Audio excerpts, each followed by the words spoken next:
সীমান্তে অনুপ্রবেশ রুখতে এবার বড় অভিযোগ বিএসএফদের।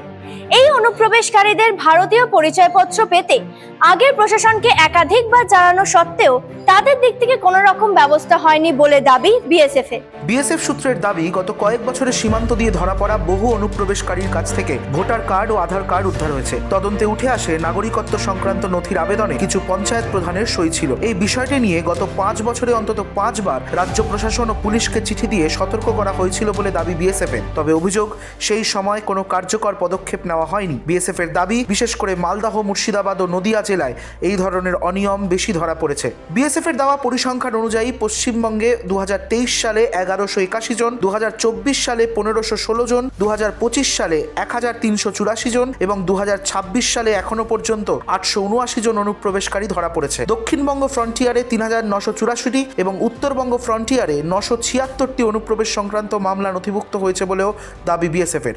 যুবশক্তি বাংলা।